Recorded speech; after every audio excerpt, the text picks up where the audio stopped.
Hello friends, welcome back to my channel. I hope आप सब लोग अच्छे होंगे। और आज हम लोग चैप्टर स्टार्ट करने वाले हैं सेल के बारे में और उसके ऑर्गन्स। काफ़ी इम्पोर्टेंट चैप्टर है।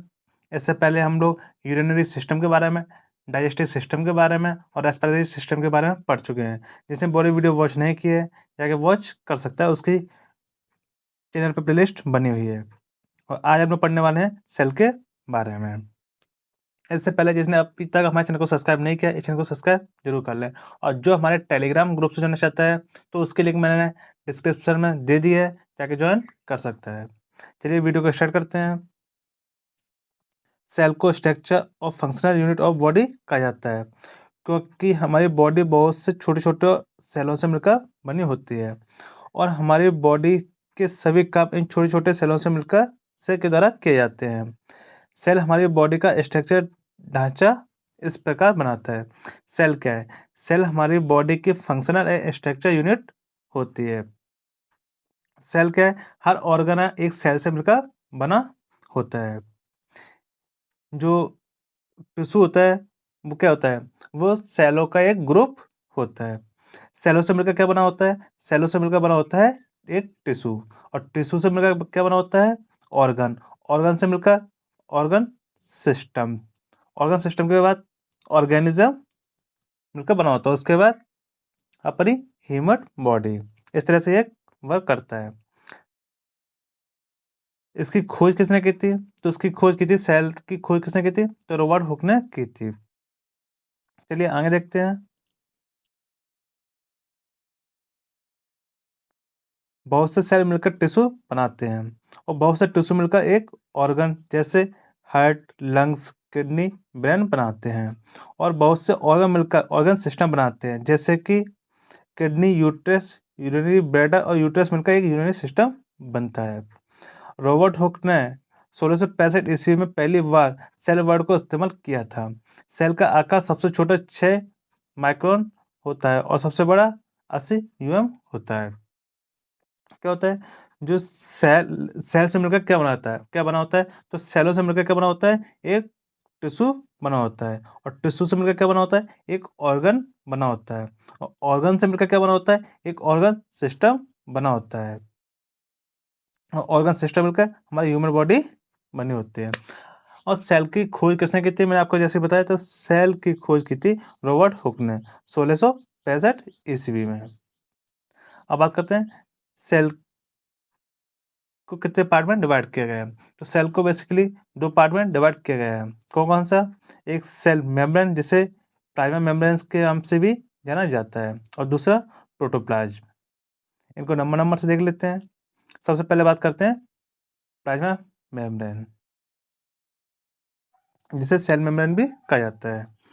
यह दो फॉस्फोलिपिड की लेयर्स की बनी होती है। यह फॉस्फोलिपिड की लेयर में प्रोटीन्स और शुगर मॉलिक्यूल्स धसे रहते हैं। प्लाज्मा मेम्ब्रेन के द्वारा सेल में मॉलिक्यूल्स का आना जाना होता है। यह मेम्ब्रेन एंजाइम और हार्मोन्स को जोड़ने के लिए जगह प्रदान करते हैं। मेम्ब्रेन की प्रोटीन सेल्स को रोगों से लड़ने की क्षमता प्रदान करता है। यह सेमी प्रीमेबल मेम्ब्रेन होती है। जो प्लाज्मा मेम्ब्रेन होती है वो क्या होती है? वो सेमी प्रीमेबल मेम्ब्रेन भी होती है। इसका मतलब क्या है? कि उसका अर्धपारगम झिल्ली की तरह ये काम करती है प्लाज्मा मेम्ब्रेन। इसमें क्या होता है? जो प्लाज्मा मेम्ब्रेन है वो क्या करता है? जो सेल के मॉलिक्यूल्स होते हैं उसको आने और ले जाने का काम करते हैं। और मेम्ब्रेन एंजाइम और हार्मोन्स को जोड़ने के लिए जगह प्रदान भी करती है। प्लाज्मा मेम्ब्रेन का और क्या काम होता है? तो यह हमारे सेल को प्रोटेक्शन करने का भी काम करता है।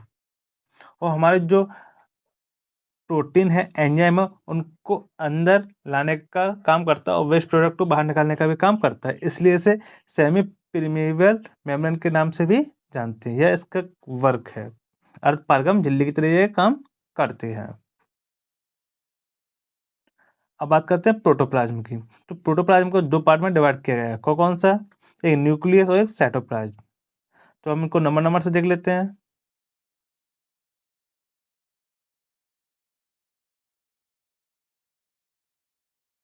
यह सेल का सबसे बड़ा ऑर्गेनल होता है।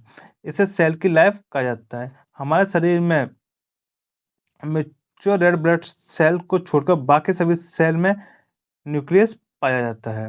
न्यूक्लियस के बाहर एक मेम्ब्रेन होती है जिसे न्यूक्लियस एनवलप कहा जाता है। न्यूक्लियस एनवलप के छोटे छोटे छेद रहते हैं जिनके द्वारा न्यूक्लियस को सब्सटेंस का आना जाना होता है। न्यूक्लियस के जेनेटिक मटेरियल भरा रहता है जो कि पीढ़ी दर पीढ़ी पास होता रहता है। न्यूक्लियस में 46 क्रोमोसोम्स पाए जाते हैं। ये क्रोमोसोम्स डीएनए मतलब डीऑक्सीराइबोन्यूक्लिक एसिड के बने होते हैं। यह सेल डिवाइड करते समय उस क्रोमोसोम पतले धागे जैसे स्ट्रक्चर बन जाते हैं जिसे क्रोमेटिन क्रोमेटिन कहा जाता है। ये कि न्यूक्लियस का होता है, जो न्यूक्लियस होता है वो सेल का सबसे बड़ा ऑर्गेनेल होता है और इसे सेल की लाइफ भी कहा जाता है। हमारे शरीर में जो रेड ब्लड सेल्स को छोड़कर सभी सेल्स में न्यूक्लियस प्रेजेंट रहता है। जो हमारे आरबीसी है उसमें क्या होता है, उसमें न्यूक्लियस प्रेजेंट नहीं रहता है। न्यूक्लियस के जो बाहर की जो मेम्ब्रेन रहती है जिसे न्यूक्लियस एनवलप कहा जाता है, इसका काम क्या होता है, न्यूक्लियस एनवलप के छोटे छोटे छेद रहते हैं, इनका काम क्या होता है, तो ये जो न्यूक्लियस एनवलप है जिसमें छोटे छोटे छिद्र होते हैं वो क्या करते हैं, वो सबस्टेंस को आने जाने का के लिए रास्ता प्रोवाइड करते हैं। न्यूक्लियस के ग्रेनुल्स मटेरियल से भरे रहते हैं, मतलब जेनेटिक मटेरियल से भरे भरे रहते हैं। उनका काम क्या होता है, वो पीढ़ी दर पीढ़ी पास होते रहते हैं। और न्यूक्लियस में 46 क्रोमोसोम्स पाए जाते हैं। ये क्रोमोसोम मतलब डीएनए डीऑक्सीराइबो न्यूक्लियस के बने होते हैं जो कि सेल डिवाइड करते हैं और जो जो मिलकर क्या बनाते हैं, वो क्रोमेटिन बनाते हैं। जो 46 क्रोमोसोम्स हैं वो मिलकर क्या बनाते हैं, वो क्रोमेटिन बनाते हैं। अब बात करते हैं साइटोप्लाज्म के बारे में। साइटोप्लाज्म के अंदर काफ़ी सेल्स पाई जाती हैं। कौन कौन सी, तो वो है गोल्जी अपार्टस जिसे गोल्जी बॉडी भी कहते हैं, endoplasmic reticulum, ribosome, mitochondria, lysosome, centrosome और साइटोस्केलेटन, ये सब पाए जाते हैं किसके अंदर, साइटोप्लाज्म के अंदर। अब इनको हम लोग नंबर नंबर से देख लेते हैं। साइटोप्लाज्म में 10% वाटर मॉलिक्यूल्स लार्ज और बिग दोनों ग्रेनुल्स पाए जाते हैं, वह ऑर्गेनेल्स हैं। अब इनको नंबर नंबर से देख लेते हैं। सबसे पहले बात करते हैं गोल्जी अपार्टस की, जिसे गोल्जी बॉडी के नाम से भी जाना जाता है। ये कैनल जैसे दिखाई देते हैं या न्यूक्लियस के करीब पाए जाते हैं। यह सेल मेम्ब्रेन बनाते हैं। गोल्जी अपार्टस के द्वारा प्रोटीन की पैकिंग की जाती है, फिर यह प्रोटीन प्लाज्मा मेम्ब्रेन के द्वारा सेल से बाहर निकाल दी जाती है। जो गोल्जी अपार्टस है वो किसकी तरह दिखाई देते हैं, तो वो कैनल की तरह दिखाई देते हैं। और जो प्रेजेंट कहाँ रहते हैं, जो गोल्जी अपार्टस है वो न्यूक्लियस के पास प्रेजेंट रहता है। कहाँ पर प्रेजेंट रहता है, तो न्यूक्लियस के पास प्रेजेंट रहता है। और जो गोल्जी अपार्टस के द्वारा प्रोटीन की पैकिंग की जाती है, इसका काम क्या होता है, प्रोटीन को स्टोर करने का काम होता है किसका, गोल्जी अपार्टस का। फिर क्या करता है ये, यह प्रोटीन की जो पैकिंग मतलब पैकिंग होने के बाद क्या होता है, यह प्रोटीन प्लाज्मा मेम्ब्रेन के द्वारा सेल से बाहर भेज दी जाती है। मतलब ये प्रोटीन को स्टोर करने का काम करता है गोल्जी अपार्टस, जिसका मेन फंक्शन है। अब बात करते हैं एंडोप्लाज्मिक रेटिकुलम। ये दो प्रकार के होते हैं, कौन कौन से, एक रफ एंडोप्लाज्मिक रेटिकुलम और एक स्मूथ एंडोप्लाज्मिक रेटिकुलम। जो रफ एंडोप्लाज्मिक रेटिकुलम है यह सेल का वह भाग है जहां पर प्रोटीन का निर्माण होता है। जो रफ एंडोप्लाज्मिक रेटिकुलम के सरफेस पर राइबोसोम्स चिपके रहते हैं। जो रफ एंडोप्लाज्मिक रेटिकुलम है वो क्या होता है, ये प्रोटीन का निर्माण करते हैं और यह इसके जो सरफेस होता है उसके ऊपर राइबोसोम्स प्रेजेंट रहते हैं, जिसके कारण यह रफ इसकी जो आउटर लेयर है वो रफ दिखाई देती है, इसलिए इसे रफ एंडोप्लाज्मिक रेटिकुलम कहते हैं। और जो स्मूथ एंडोप्लाज्मिक रेटिकुलम है इनके द्वारा लिपिड्स और स्टेरॉयड हार्मोन्स बनाए जाते हैं। जो स्मूथ एंडोप्लाज्मिक रेटिकुलम है इसके सरफेस पर राइबोसोम प्रेजेंट नहीं रहते, इसलिए स्मूथ एंडोप्लाज्मिक रेटिकुलम है। जो रफ एंडोप्लाज्मिक रेटिकुलम है उसके जो सरफेस है उसके ऊपर राइबोसोम्स प्रेजेंट रहते हैं और जो स्मूथ एंडोप्लाज्मिक रेटिकुलम है उसके सरफेस पर राइबोसोम्स प्रेजेंट नहीं रहते। जो रफ एंडोप्लाज्मिक रेटिकुलम है वो क्या काम करता है, वो प्रोटीन का निर्माण करता है। और जो स्मूथ एंडोप्लाज्मिक रेटिकुलम है वो क्या करता है, वो लिपिड और स्टेरॉयड हार्मोन्स बनाता है। ये दोनों इसके डिफरेंस है। अब बात करते हैं राइबोसोम्स के बारे में। यह दाने जैसे होते हैं, यह प्रोटीन और आरएनए के बने होते हैं। राइबोसोम्स का काम अमीनो एसिड के द्वारा प्रोटीन का निर्माण करना होता है। यह राइबोसोम्स साइटोप्लाज्म में और रफ एंडोप्लाज्मिक रेटिकुलम के बाहर की सरफेस पर पाए जाते हैं। जो राइबोसोम है वो क्या होते हैं, ये दाने के जैसे होते हैं। ये प्रोटीन और आरएनए के बने होते हैं। राइबोसोम्स का काम एमिनो एसिड और प्रोटीन के निर्माण करना होता है। राइबोसोम का मेन काम क्या होता है, तो इसका काम होता है जो अमीनो एसिड और प्रोटीन का निर्माण करना होता है। ये राइबोसोम साइटोप्लाज्म में और रफ एंडोप्लाज्मिक रेटिकुलम के बाहर की सरफेस पर पाए जाते हैं। अब बात करते हैं माइटोकॉन्ड्रिया की। माइटोकॉन्ड्रिया को सेल्स का पावर हाउस कहा जाता है क्योंकि यह सेल्स की रेस्पिरेशन में मदद करते हैं। माइटोकॉन्ड्रिया के बाहर के सरफेस पर बहुत से छेद होते हैं जिसके द्वारा छोटे मॉलिक्यूल्स माइटोकॉन्ड्रिया के अंदर प्रवेश करते हैं और सेल का मेटाबॉलिज्म का काम करते हैं का काम माइटोकॉन्ड्रिया में होता है। लिवर, मसल्स, स्पर्मेटोजोआ के सेल्स बहुत ज़्यादा मात्रा में माइटोकॉन्ड्रिया पाया जाता है। माइटोकॉन्ड्रिया को क्या कहा जाता है? माइटोकॉन्ड्रिया को सेल्स का पावर हाउस कहा जाता है। इसे सेल का पावर हाउस क्यों कहा जाता है? क्योंकि यह सेल की रेस्पिरेशन में मदद करते हैं। माइटोकॉन्ड्रिया के बाहर सरफेस पर बहुत छोटे-छोटे कब पाए जाते हैं? छेद होते हैं जिसके द्वारा जो मॉलिक्यूल्स हैं माइटोकॉन्ड्रिया के अंदर प्रवेश कर जाते हैं और जो सेल्स का मेटाबॉलिज्म का काम माइटोकॉन्ड्रिया के द्वारा ही होता है। लिवर हुआ, मसल्स हुआ, स्पर्मेटोजोआ के अंदर सेल्स में बहुत अधिक मात्रा में माइटोकॉन्ड्रिया पाया जाता है। अब बात करते हैं लाइसोसोम की। इसका काम क्या है? यह आरबीसी को छोड़कर बाकी हमारे शरीर में सभी सेल्स में पाए जाते हैं। लाइसोसोम को सुसाइडल बैग भी कहा जाता है। ये गोल्गी अपार्टस के द्वारा बनाए जाते हैं। लाइसोसोम में एंजाइम्स भरे रहते हैं। जैसे ही हमारे बॉडी में एंटीजन आते हैं और तुरंत एंटीजन को निगल लेते हैं। इसके पश्चात लाइसोसोम में भरे एंजाइम उस एंटीबॉडी को छोटे-छोटे भागों में तोड़ देते हैं, जिससे कि एंटीजन हमारे शरीर में नुकसान नहीं पहुंचा सकते। लाइसोसोम को क्या कहते हैं? लाइसोसोम को सुसाइडल बैग भी कहा जाता है। क्यों कहा जाता है? क्योंकि जो हमारी बॉडी में एंटीजन आते हैं वो क्या करते हैं, जो हमारी बॉडी में कोई एंटीजन आता है तो वह तुरंत उस एंटीजन को निगल लेते हैं, मतलब किल कर देते हैं, जिसके द्वारा लाइसोसोम में भरे जो एंजाइम हैं और उस एंटीजन को छोटे-छोटे भागों में तोड़ देते हैं, जिससे क्या एंटीजन हमारी बॉडी को जो नुकसान पहुँचाने वाले थे वो नुकसान नहीं पहुँचा पाते। अब बात करते हैं सेंट्रियोल्स की।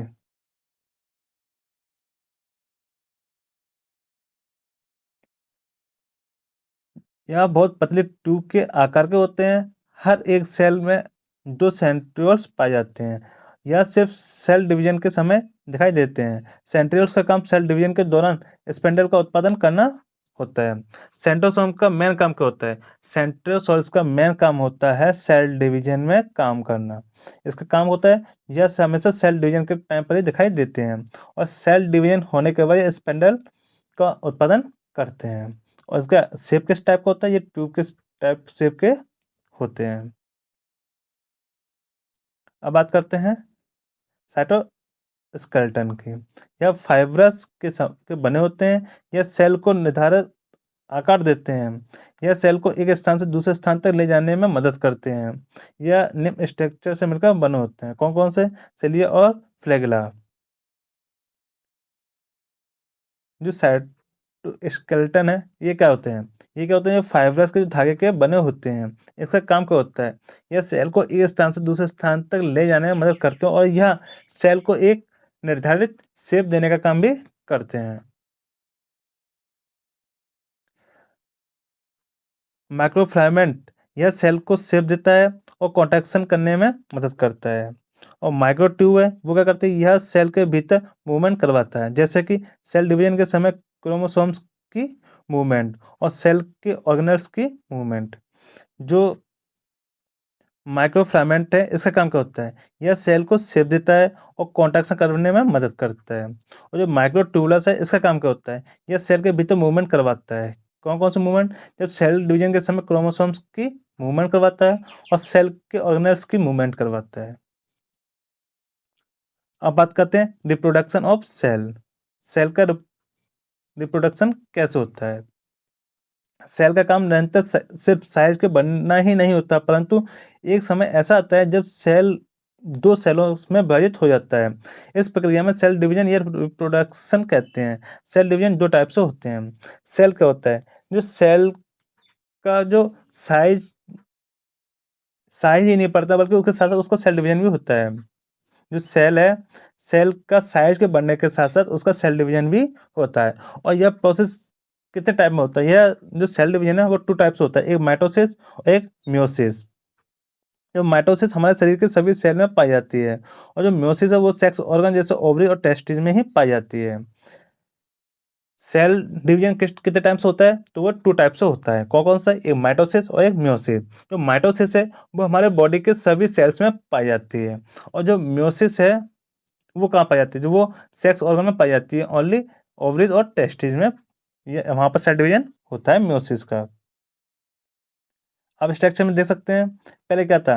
पहले एक सेल थी और वह दो डॉटर सेल में डिवाइड होती चली जाती है। फिर दो डॉटर सेल के बाद फिर दो डॉटर सेल में डिवाइड होती चली जाती है। इस तरह इसका सेल डिवीजन होता है। अब सबसे पहले बात करते हैं मेयोसिस। यह प्रोसेस कैसे होती है? इसका सेल डिवीजन कैसे होता है? सेल डिवीजन के दौरान न्यूक्लियस की न्यूक्लियस एनवेलप गायब हो जाती है। क्रोमोसोम्स पतले लंबे धागे जैसे स्ट्रक्चर क्रोमेटिन में बदल जाते हैं। दो सेंट्रियोल्स को सेंट्रोसोम्स कहते हैं। सेंट्रोसोम दो भागों में बट जाते हैं, जैसे स्पिंडल बनाते हैं।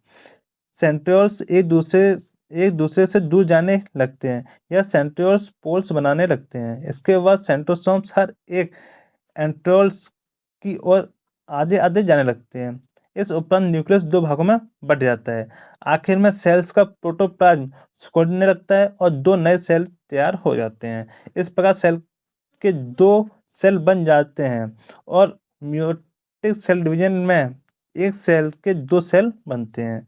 इन दोनों सेल में क्रोमोसोम्स की मात्रा 40 होती है।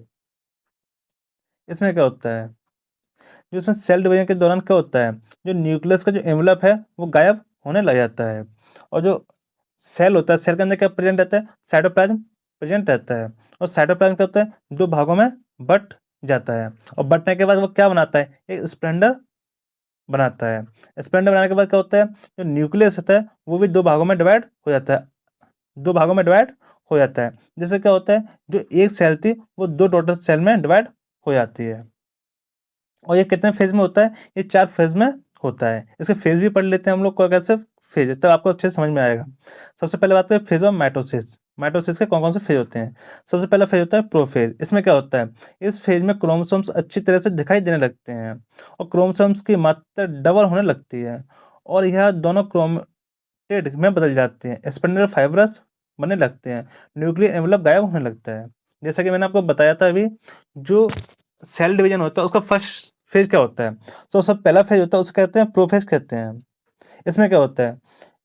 इस फेज में जो क्रोमोसोम्स हैं वो अच्छी तरह से विजिबल होने लगते हैं, मतलब अच्छी तरह से दिखाई देने लगते हैं। और इसके बाद क्या होता है? और जो क्रोमोसोम्स की मात्रा डबल होने लगती है, भाई दिखाई देने लगेंगे, उसके बाद क्या उसकी मात्रा डबल होने लगती है, और उसे क्रोमेटिड में बदल जाते हैं। और किसका निर्माण करते हैं? वो स्पिंडल फाइबर बनने लगते हैं, स्पिंडल का निर्माण करते हैं। और जो न्यूक्लियस के चारों तरफ जो एनवेलप था वो भी गायब होने लग जाता है। ये पहले फेज में होता है, प्रोफेज में। अब बात करते हैं मेटाफेज में। इस फेज में क्या होता है? इस फेज में क्रोमेटेड सेल्स में सेंटर में एक लाइन के इकट्ठे होने लगते हैं, और है क्रोमेटेड अपने सेंट्रोसोम्स के द्वारा स्पिंडल फाइबर से जुड़ने लगते हैं।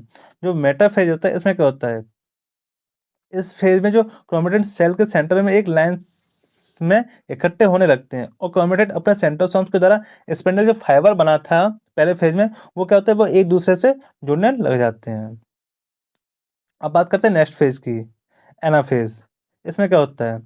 सेंट्रोसोम्स अलग होने लगते हैं और क्रोमेटिन स्पिंडल के अलग अलग पोल्स पर पहुंच जाते हैं। इससे पहले वाला फेज तो उसमें क्या होता है? जो स्पिनर थे वो एक दूसरे से जुड़ने लग जाते हैं, और एना फेज में क्या होता है? जो सेंट्रोसोम्स होते हैं वो अलग हो जाते हैं कंप्लीटली, और सेंट्रो जो क्रोमेटिन था वो स्पिनर से अलग अलग पोल्स बन जाते हैं। जुड़ने के बाद उनका अलग अलग पोल बन जाते हैं। अब बात करते हैं टेलोफेज के बारे में। हर एक क्रोमेटिड लंबे पतले धागे जैसे स्ट्रक्चर में चेंज होने लगते हैं। न्यूक्लियस एनवेलप दोबारा बनने लगते हैं। साइटोप्लाज्म और प्लाज्मा मेम्ब्रेन के दो बराबर भागों में बंटना शुरू हो जाते हैं और एक समान डॉटर सेल बना लेते हैं। इस फेज में क्या होता है, जो क्रोमेटिन है जो एक बार लाइन में जो दिखाई दे रहे थे वो क्या होते हैं, वो लंबे धागे की तरह एक स्ट्रक्चर का रूप ले लेते हैं, मतलब उसमें चेंज लंबे धागे के स्ट्रक्चर के रूप में एक चेंज ले लेते हैं। अब बात करते हैं मियोसिस प्रोसेस के बारे में। इसमें सेल डिवीजन कैसे होता है। इस सेल डिवीजन में एक सेल के 4 सेल बनते हैं। इन 4 सेल में क्रोमोसोम्स की मात्रा 23 होती है। जो माइटोफेज था उसमें क्या था, 46 बनते थे, और जो मियोसिस है उसमें 4 फेज में 4 सेल बनते हैं एक साथ, और क्रोमोसोम की मात्रा कितनी होती है, वो 23 होती है। ये था आपका सेल। अगर आपको वीडियो अच्छे लगे तो वीडियो को लाइक कर दें, चैनल को सब्सक्राइब जरूर कर दें, और आप नेक्स्ट वीडियो किस टॉपिक पे चाहते हैं तो कमेंट करके जरूर बताइएगा। चलिए मिलते हैं नेक्स्ट वीडियो में, तब तक के लिए टेक केयर।